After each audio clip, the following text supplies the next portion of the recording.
This is Sway. Sway. Sway. Sway. In the morning. In the morning. In the morning. Don't shake your body. Wake your fuck ass up. That crust out, y'all. First Day with Kelly Kinkaid. We do this weekly and help you, give you information that can help you improve your life, mind, body, spirit, and soul. Yes, we're here to educate you. And good morning, Sway. Good morning, citizens. You know, today on First Aid, we were listening all afternoon, and it was confirmed that sitcom actor Tommy Ford passed away. That's right, Tracy. You brought that up earlier. Yeah, and Celebrity Wire, really unfortunate, really random, but it was said that he had an aneurysm that ended up rupturing his abdomen, and that's what put him on life support. And he was initially hospitalized on Sunday. And even for myself, you know, I don't say the word aneurysm a lot, so I had to even make sure I was pronouncing it correctly. It's just one of those things we don't have enough information about. Correct. And, you know, I got a lot of tweets and people were hitting me asking about what is an aneurysm. Mm-hmm. And I had to call our resident doctor, Dr. Rani Whitfield, a.k.a. the hip-hop doc, to kind of educate us and give us some more information. Good morning, Dr. Whitfield. Hey, Doc. Good morning. Hey, guys. Thanks so much for having me. I wish it was on better conditions, I know. man. This is a major blow at 52. At 52. And, you know, the first question is, what is an aneurysm? Well, let's define first of all an artery is the aorta is the largest artery in our body, and it delivers blood from the heart, oxygenated blood from the heart into the lower extremities, upper extremities throughout the entire body. So our aorta, again, the largest blood vessel in the body, is almost the size of a water hose. If the walls of the artery start to weaken, they will start to balloon out.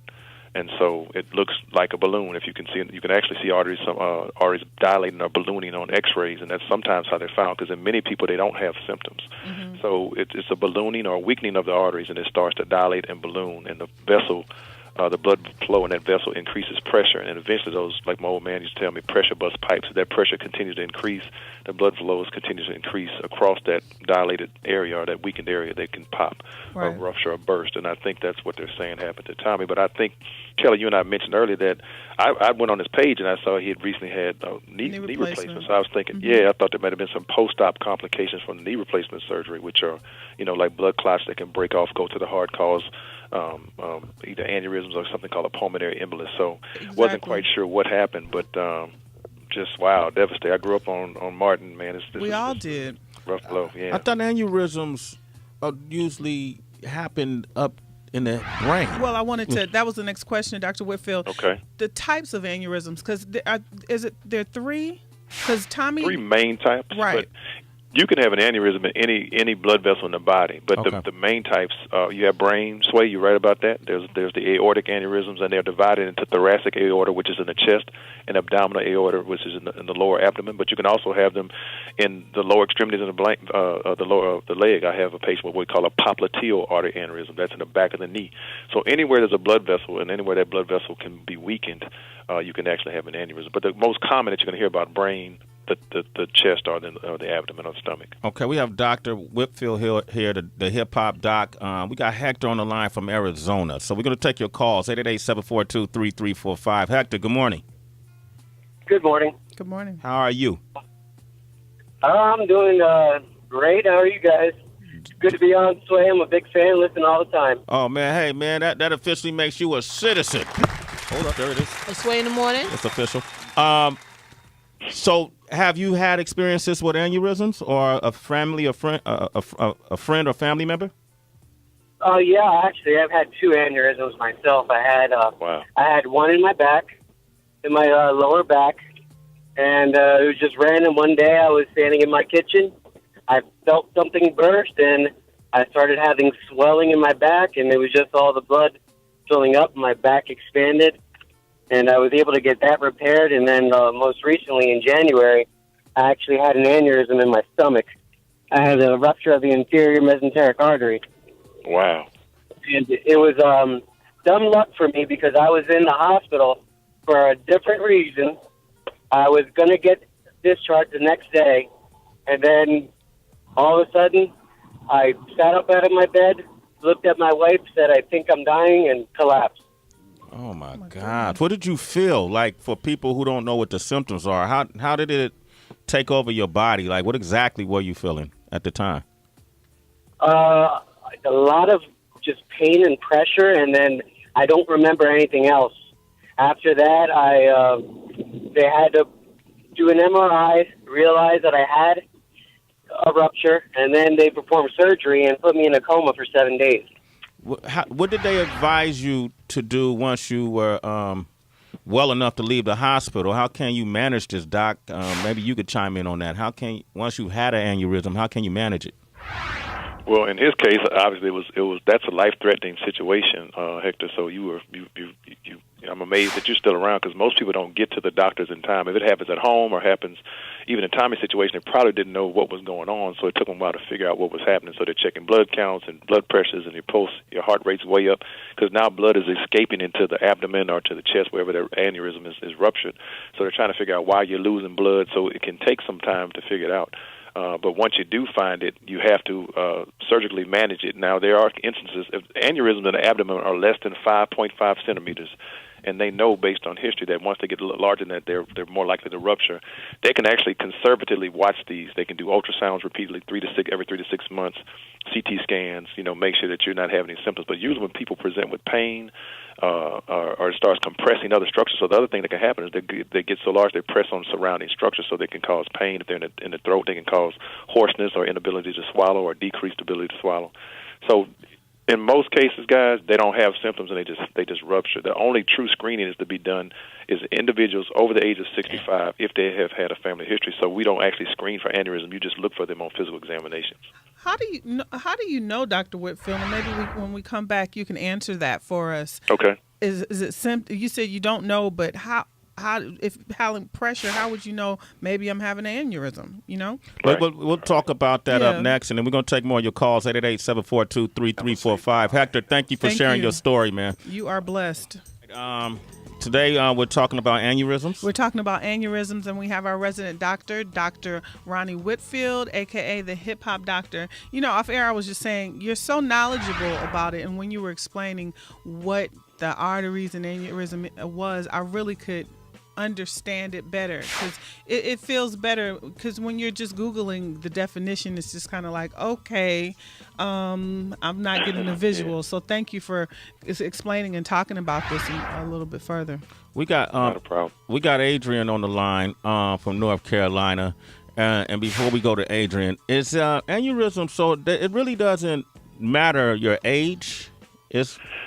Typically, this way you see them as you get older, but you can have congenital aneurysms. You can be born with aneurysms, so they can occur at any age. But typically, we see aneurysms as we get older. Two of the main risk factors, well, actually three: elevated cholesterol, smoking, and hypertension increase that risk. So again, if you continue to smoke, you have high blood pressure, which is putting strain and stress on those arteries over time. All those things increase the risk. So, if you have hypertension at a young age, you can see that aneurysm at a younger age. So now, what we used to be treated as adults, I'm treating folks with in young adulthood, even childhood. You got patients on cholesterol medicines, diabetic medications in younger ages now.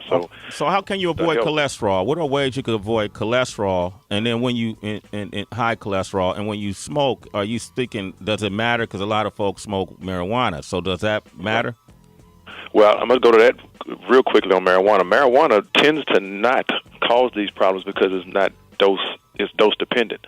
So most brothers that I know that smoke weed, not including myself, only smoke 1 or 2 joints a day, Sway. So they're not smoking a pack of cigarettes a day. Y'all, what y'all laughing at? I was just saying. Nothing. So, but no, it's interesting that you say that, because many people that think that marijuana and weed, we need to have a separate show on that. I'll tell you about that later. But weed or smoking weed tends not to cause the things that you would think they cause, because it's a dose-dependent effect. Because most people are not smoking 20 cigarettes a day for 40 years and then end up with all different types of cancer. With weed smoking, that's not the issue. Dr. Whitfield, I wanted to just have you answer the question as well. What are their symptoms? How do you know, when to go to the doctor if you're feeling that pressure that it may be an aneurysm? Well, unfortunately, in most patients, there are no symptoms until it ruptures. So you have to have a high index of clinical suspicion. I do physical exams on young people. So they're thin in most cases, and when you're pressing on their abdomen, you can feel this pulsating aorta in their abdomen. You can actually feel it. When you get older, you got a little more weight on you, or if you're obese, it's hard to actually feel that. So the only recommended screening that had been that we were doing were individuals over the age of 65 that were smokers and that probably had a family history of some type of aneurysm. So there's no really recommended screening. So in Tommy's case, I'm still baffled. I mean, he was in the hospital when it happened. You know, again, the first thing I thought, and Kelly, you and I talked about, I thought he had, you know, maybe blood clot that broke off and went to his brain or something. He could have had a stroke, but there are really no symptoms. If you do, there's going to be either that some people feel the pulsating mass if they're thin enough or close to the navel, a constant pain in the stomach, you know, that's possible, or even back pain. In the thoracic aorta, it can radiate to the middle of the chest. You think you're having like a rip-roaring, something going, like it could present like really, really bad heartburn that won't go away. But in most cases, Sway, Kelly, you just don't know. You don't know. So I want to go through, we have a slew of callers here. I want to go through as many as possible. So sure. They'll ask quick questions, and hopefully we could get quick answers. All right. We got Jimmy from San Jose on the line. Jimmy, good morning. Good morning. How you doing? Doing great. Say hello to Dr. Whitfield, and what's your question? Hey, Jim. I actually didn't have a question. I just had a kind of comment I made want to make to people out there to remain optimistic. The thing I want to say is I work at a medical device company called Penumbra that makes medical devices for what you guys are talking about, which is actually like a hemorrhagic stroke. There are options, technologies that people don't even know about, don't talk about these days, but you can actually get coils that can fill these aneurysms that'll essentially make your body naturally kind of heal that off. And these are some things that people can think about. You know, there's devices to remove other types of strokes, so just kind of remain optimistic. There's people out here in the Bay Area. We're in Alameda, California, working hard every day to, you know, save these people's lives. Okay, what's the name of the company you work for? Penumbra Inc. We're in Alameda, California. Okay, and so have you heard of these type devices, Dr. Whitfield? Yeah, and he's talking more and you know about strokes. So there's another company, Medtronics. They have these devices that can remove blood clots. And when we talk about aneurysms, they have coils that they can put. Because how they repair these things is they actually clamp off above and below the actual areas that's bulging, and they cut into the artery and they put a coil inside that artery and sew that tissue right back over it. It's pretty amazing what they can do. And so now you have restored blood flow. It's kind of like just repairing a hose pipe. And so that's the kind of thing. So, yeah, they have some new stuff. Some of it's not clinically been researched fully, but there are some really cool new devices coming out that will be saving folks' lives. Jimmy, thank you for that information. Adrian's on the line from North Carolina. What up, Adrian? What's up, guys? Love the show, man. I just had a quick question. You guys actually answered a few of the questions earlier, but my mother had a brain aneurysm about 10 years ago, and I just wanted to know, is it hereditary? You know, ever since it happened, it's kind of caused me a little bit of anxiety because I'm always wondering in the back of my mind, you know, is this something that could happen to me? So I guess I just want to know, is that something that's hereditary, and is that something that I need to worry about? Yeah, they can be, especially if you're having headaches, visual changes. I don't know how old you are, but the key to this whole thing is seeing your doctor on a regular basis. And like Sister Tyson once told me in a media interview, Dr. Whitfield, when things start falling. Wait, hold up. Did you just name drop? Who told you that? No. Did you say Cicely Tyson? Yeah, I did. It was prophetic, though. Wow. It was prophetic. And I'm not name dropping because she schooled me. She said when things start falling off on you, Dr. Whitfield, go get it checked out. And it was so prophetic because most people know something's wrong and know something's different, and they still won't go to the doctor. So the key to that is establishing care with a physician that you trust and presenting and telling them everything. I mean, that's what we're here for. So you talk and tell them what's wrong, and that's the way we can find stuff. But there are some congenital brain aneurysms. One of them, a group of them called Berry aneurysms. So I definitely would see a doc, man, and just let them know what's going on. And it may not be anything more than a conversation, but at least you'll be in tune with somebody that can help you. All right. Hey, Adrian, thanks for your call. You are officially a citizen. Good way in the morning. My man. Nigel is in Nebraska. Go ahead, Nigel. What you like to say? No, I was just wondering about the aneurysm. I mean, I used to work in the OR, so I know I used to deal with a lot of patients from AAA aortic bypass to, we had emergency brain surgeries, et cetera. So I know the feeling, and I know how it goes down in the OR when it comes to those things. Yeah. When it says AAA, Sway, that's what they call a AAA abdominal aortic aneurysm. So that's kind of our mnemonic form. Okay. Hey, thanks for that, Nigel. Man, he's actually in the operating room. Mm-hmm. I'm gonna take one last caller, and I'm gonna send everybody to you directly if they have questions for you. Okay. And Shanita is on the line from Iowa. What up, Shanita? How you doing? I'm doing fine. Go ahead. I just had like a couple questions because I've been going back and forth to the doctor, and I've been having like dizziness, and a lot of times I have to sit down. It seems like the room is spinning. Sometimes I get a little hot, but not really. They put me on some medication. They're only trying me out for 30 days. But I do go back to the doctor at the end of this month. And that's just always been my concern. Like, do I have this? Because I've been getting these really, really bad migraine headaches. Okay. Have you ever been imaged? Have you had anything, MRI, CT scans? Has that been done? They just recently did an EKG because they was worried about my blood pressure. I was recently on some cholesterol medicine, but they took me off of that. But nothing on the brain? No, and that was, when I go back on the 28th, that was what I was going to get to with them because I wanted them to really thoroughly check. And look, you're doing it right. You educate your physician. Sometimes docs have egos about, tests and patients telling them stuff, and if they get insulted by that, then move on. But you know your body better than the doctor, and what I mean by that, you know how you're feeling. So if things aren't going that right direction, then, and I always take a notebook, take notes, whatever they tell you, make sure you record your own vital signs, write them down. And if you're not happy with the care you're getting, you got to move on because you only got one life, so you got to take care of it. So I would encourage, sounds like you're doing the right things, you're staying on top of it, and you're moving forward. Okay. Hey, Shanita, we're about to give out his information, and you can hit him up directly, but you're officially you're a citizen. It's Sway in the morning. Thank you for sharing that story. Doc, before we give out your information, you're doing a special challenge right now, too, right? Yeah. You want to talk about that, man? I see you doing push-ups on your Instagram. I didn't know if you're trying to get sexy. Okay, I was like, man, before you come to it. Yeah, a buddy of mine challenged me to the 22 push-up challenge. There's a syndrome, post-traumatic stress disorder, and the study has been controversial, but we know one or more a day is too many, but veterans have taken their lives. They say 22 a day as a result of PTSD. So I've been doing a 22 push-up day challenge. I've done last night. I had video difficulties, so I ended up doing 66. A brother's chest is sore, and I worked out this morning. But it's a great thing to do. So I'm encouraging the citizens of Sway to jump in, and I'm challenging all of you guys, including Sway and Kelly Kinkaid, to get down and do at least 22 push-ups each night for 30 days to raise awareness about PTSD and the veterans that have lost their lives to this preventable disease. If we could get them treated. And how can people reach you so they could tag you and let you know they're actually doing the challenge?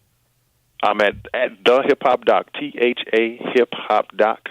Of course, you can always go to Kelly Kinkaid's page. She posted a picture of us today, and I'm hashtagged on there as well, and Sway as well, because Sway gonna post me up on this page. I appreciate you, Sway. Thanks so much. Yeah, man, 22, huh?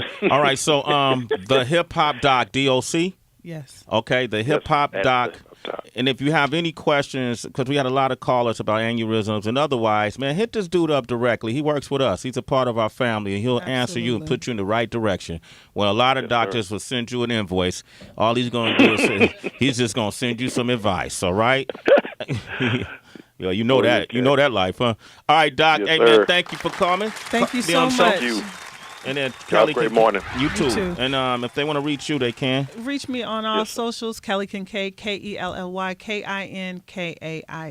Thank you. It's Sway in the morning, only on Shea 45.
This is Sway. Sway. In the morning. In the morning. Shake your body.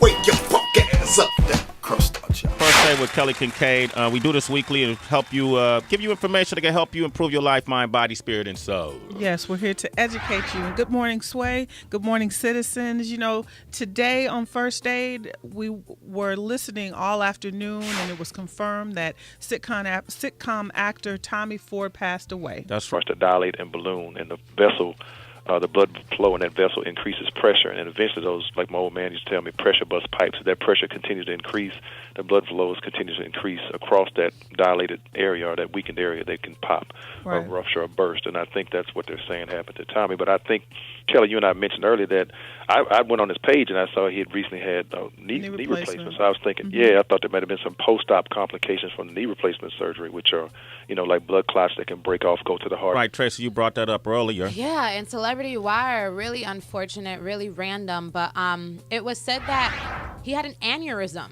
that ended up rupturing his abdomen, and that's what put him on life support. And he was initially hospitalized on Sunday. And even for myself, I don't say the word aneurysm a lot, so I had to even make sure I was pronouncing it correctly. It's just one of those things we don't have enough information about. Correct. And, I got a lot of tweets and people were hitting me asking about what is an aneurysm. And I had to call our resident doctor, Dr. Rani Whitfield, a.k.a. the hip-hop doc, to kind of educate us and give us some more information. Good morning, Dr. Whitfield. Hey, Doc. Good morning. Hey, guys. Thanks so much for having me. I wish it was on better conditions, I know. man. This is a major blow at 52. At 52. And, the first question is, what is an aneurysm? Well, let's define first of all an artery is the aorta is the largest artery in our body, and it delivers blood from the heart, oxygenated blood from the heart into the lower extremities, upper extremities throughout the entire body. So our aorta, again, the largest blood vessel in the body, is almost the size of a water hose. If the walls of the artery start to weaken, they will start to balloon out. And so it looks like a balloon. If you can see, you can actually see arteries dilating or ballooning on X-rays, and that's sometimes how they're found. Because in many people, they don't have symptoms. So it's a ballooning or weakening of the arteries, and it starts